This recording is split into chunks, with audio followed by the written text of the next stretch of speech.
تو یہ جو ویڈیو واقعی وائرل ہوئی تھی تو اس کے پیچھے کیا واقعی دانیہ تھی؟ نہیں بالکل نہیں ہے، تو یہ ویڈیو بالکل آپ کا موقف یہ ہے کہ اس کے پیچھے وہ نہیں تھی؟ بالکل نہیں تھی، تو 100% نہیں تھی۔ تو یہ اس ہم پہ جان بوجھ کے ڈالا جی جا رہا ہے؟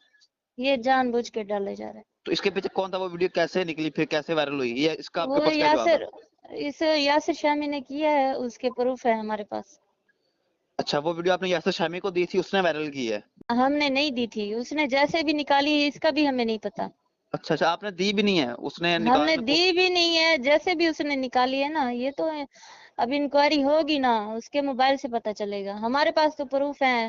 عامر نے میسج ہمیں بھیجا تھا، جو یاسر شامی نے اسے بلیک میل کیا تھا کہ یہ ویڈیو تمہاری میرے پاس ہے۔ مطلب یہ ویڈیو جو ہے یاسر شامی نے نکالی، جیسے مرضی نکالی، فون دانیہ کے فون سے نکالی، آپ کو نہیں پتا کیسے نکالی، پھر اس نے وائرل کی، اس نے عامر لکھے صاحب کو بلیک میل بھی کیا۔ یہ ہاں ساری کہانی ہاں وہ میسج ہے میرے پاس، پورا ریکارڈنگ ہے، وہ عامر صاحب کا میسج تھا؟ اس کے پی اے کا ہے۔ اچھا، اس نے میسج کیا کہ یاسر شامی کے پاس ویڈیو آپ نے دیا ہے، وہ مجھے بلیک میل کر رہا ہے، لیکن آپ نے دی نہیں تھی اسے؟ اس نے کہا ہے کہ شامی نے مجھے دیا ہے اور مجھ سے وہ ڈیمانڈ کر رہا ہے۔